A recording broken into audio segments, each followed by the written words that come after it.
ये CDP का chapter 13 है, विविध पृष्ठभूमि के बालकों की पहचान, identifying the children of diverse background. Okay dear, इस जो क्लास चलाने का मुख्य उद्देश्य है ऑब्जेक्टिव क्वेश्चन का रिवीजन करना।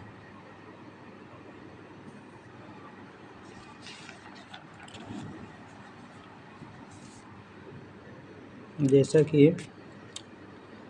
ये फर्स्ट क्वेश्चन है, समावेशी शिक्षा का तात्पर्य सबको से है। इसका सही आंसर है ऑप्शन सेकेंड, समाविष्टि करने।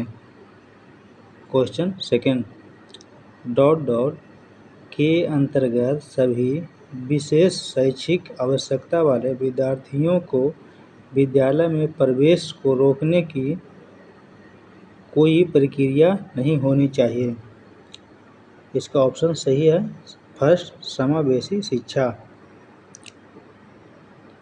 क्वेश्चन 3 है, समावेशन का अर्थ होता है। इसका सही आंसर है ऑप्शन फर्स्ट, ज़रूरतमंद बच्चों की शिक्षा का प्रबंध। और क्वेश्चन 4 है, निम्नलिखित में से कौन समावेशी शिक्षा का उद्देश्य है। इसका सही ऑप्शन है ऑप्शन 4, इसमें से सभी है। क्वेश्चन नंबर 5, समावेशी शिक्षा में शिक्षक की सबसे कम महत्वपूर्ण विशेषता कौन सी है। इसका सही आंसर है ऑप्शन 4, शिक्षक का सामाजिक आर्थिक स्तर। और क्वेश्चन 6 जो है, किस अधिनियम के तहत सभी बच्चों को निःशुल्क एवं अनिवार्य शिक्षा की व्यवस्था की गई है। ऑप्शन फर्स्ट इसका सही है, शिक्षा का अधिकार अधिनियम 2009 के तहत। क्वेश्चन नंबर 7, पिछड़े वर्ग के बच्चों को शिक्षा की मुख्य धारा से जोड़ने के लिए किनकी भूमिका है। इसका सही ऑप्शन है थर्ड, केंद्र एवं राज्य सरकार दोनों। क्वेश्चन नंबर 9, निम्नलिखित में से कौन सी अनुसूचित जनजाति के छात्रों की प्रमुख समस्या है। इसका सही आंसर है ऑप्शन 4। क्वेश्चन नंबर 9, अनुसूचित जाति एवं जनजाति के शिक्षा के क्षेत्र में पिछड़ने का क्या कारण है। इसका सही आंसर ऑप्शन 4, उपरोक्त सभी। क्वेश्चन 10, अनुसूचित जातियों जनजातियों को शिक्षा की मुख्य धारा में लाने के लिए सरकार को कदम उठाना चाहिए। इसका सही आंसर है ऑप्शन 4, उपरोक्त सभी। और क्वेश्चन जो हमारा 11 है, विविध पृष्ठभूमि के बच्चों के उचित समावेशन के लिए इनमें से क्या महत्वपूर्ण है। इसका सही आंसर है ऑप्शन 4, उपरोक्त सभी। क्वेश्चन 12, शिक्षा को सामाजिक डॉट डॉट व डॉट डॉट सामाजिक डॉट डॉट के माध्यम के रूप में कार्य करना चाहिए। इसका सही आंसर ऑप्शन फर्स्ट, परिवर्तन। दूसरा क्या है, समतावादी। तीसरा व्यवस्था। और क्वेश्चन नंबर जो 13 इसका है, पृथक पृथक समजातीय समूहों के व्यक्तियों के प्रति बच्चों की अभिवृत्ति साधारणतया आधारित होती है। इसका सही ऑप्शन है फर्स्ट, उनके अभिभावक की चित्तवृत्ति पर। क्वेश्चन 14 जो है, एक शिक्षक को अपने विद्यालय में किसे अधिक महत्व देना चाहिए। इसका सही आंसर ऑप्शन सेकेंड, सभी को समान महत्व देना चाहिए। क्वेश्चन नंबर 15, शिक्षकों को बच्चों में किस गुण का विकास करना चाहिए। इसका सही आंसर ऑप्शन 3, रचनात्मक एवं समीक्षात्मक दोनों। क्वेश्चन 16 जो है, पाठचर्या का उद्देश्य होना चाहिए। इसका सही ऑप्शन है ऑप्शन थर्ड, यह भारतीय समाज एवं संस्कृति दोनों पर आधारित हो। और जो हमारा जो 17 नंबर क्वेश्चन है, विगत वर्षों में पूछे गए प्रश्न। जिसको कि प्रीवियस ईयर क्वेश्चन भी बोलते हैं। जब एक शिक्षिका दृष्टिबाधित शिक्षार्थी को कक्षा के अन्य शिक्षार्थियों के साथ सामूहिक गतिविधियों में शामिल करती है तो वह, इसका सही ऑप्शन है सेकेंड, समावेशी शिक्षा की भावना के अनुसार कार्य कर रही है। और क्वेश्चन नंबर जो 18 जो है, समावेशी शिक्षा उस विद्यालयी शिक्षा व्यवस्था की ओर संकेत करती है। इसका जो सही आंसर है ऑप्शन 4, जो उनकी शारीरिक, बौद्धिक, सामाजिक, भाषिक या अन्य विभिन्न योग्यता स्थितियों को ध्यान में रखे बगैर सभी बच्चों को शामिल करती है।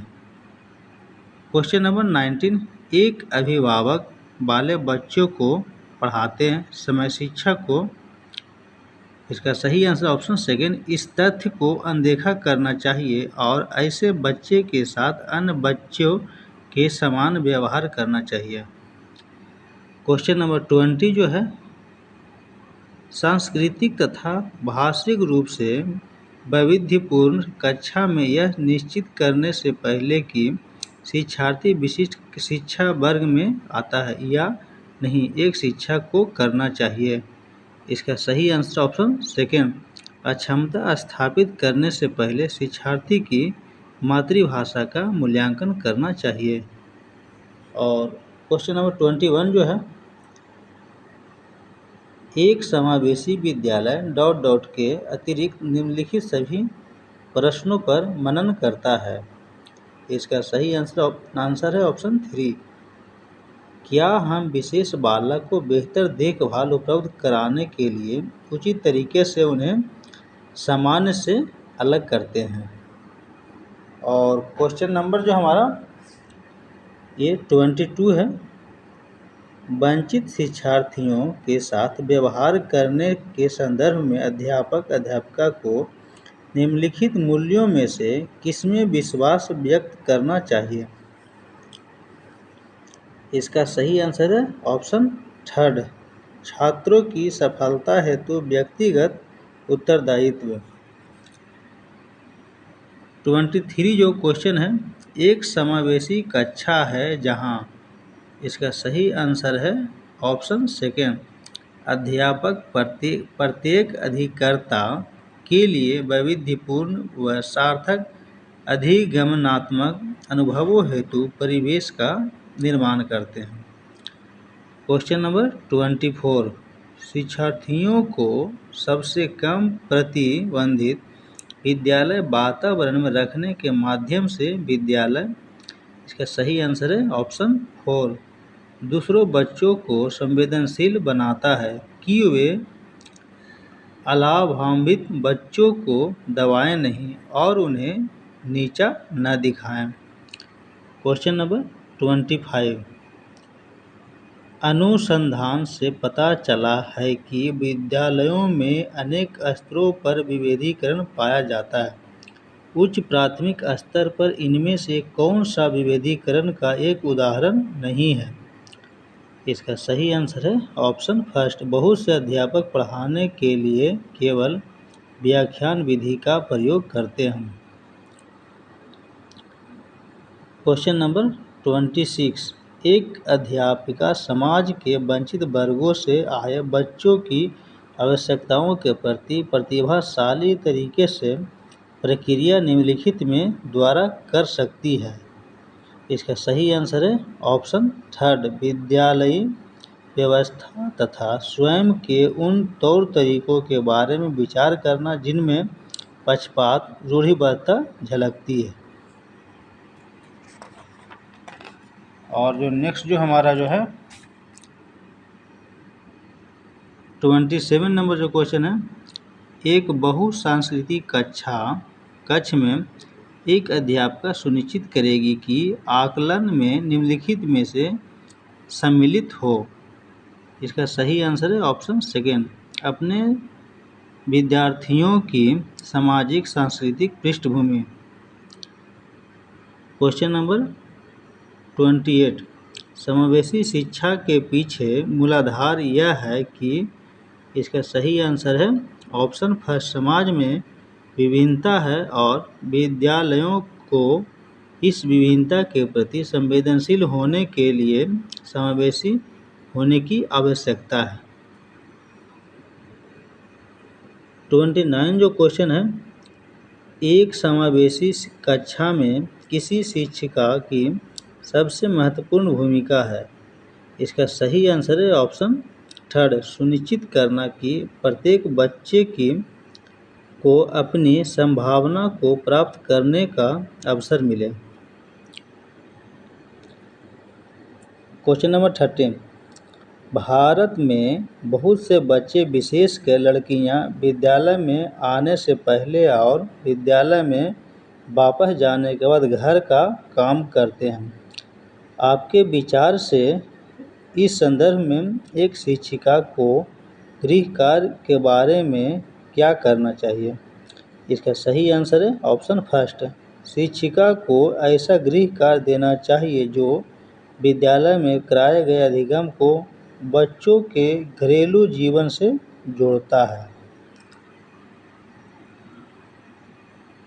क्वेश्चन 31, एक उच्च प्राथमिक विद्यालय के शिक्षक के रूप में आपके पास कक्षा में कुछ ऐसे बच्चे हैं जो प्रथम पीढ़ी के रूप में विद्यालय आ रहे हैं।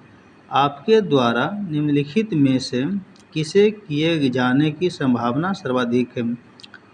इसका सही ऑप्शन है फर्स्ट, कक्षा गतिविधि के समय गृह कार्य के लिए उन्हें बुनियादी सहयोग और अन्य सहायता उपलब्ध कराएं। क्वेश्चन नंबर 32, समान आयु के बच्चों में भी आकृति, योग्यता, स्वभाव, रुचि, प्रवृत्ति और अन्य बातों में बहुत अंतर होता है। इस संदर्भ में विद्यालय की भूमिका क्या है? ऑप्शन सेकंड सही है, सुनिश्चित करना कि शिक्षक मानकीकृत निर्देश और पाठ्य पुस्तकों का उपयोग करें। 33 नंबर जो क्वेश्चन है, विशेष आवश्यकताओं वाले बच्चों से व्यवहार करने के लिए निम्नलिखित दार्शनिक दृष्टिकोणों में से किसका अनुसरण किया जाना चाहिए? इसका सही आंसर है ऑप्शन थर्ड, उन्हें समावेशी शिक्षा का और नियमित विद्यालयों में अध्ययन करने का अधिकार प्राप्त है। क्वेश्चन नंबर 34, एक शिक्षक समाज के वंचित वर्ग के बच्चों की आवश्यकताओं को प्रभावपूर्ण तरीके से पूरा कर सकता है। इसका आंसर है 3 ऑप्शन, कक्ष के प्रत्येक बच्चों की आवश्यकता अनुसार अपना शिक्षण जो कौशल अपनाकर।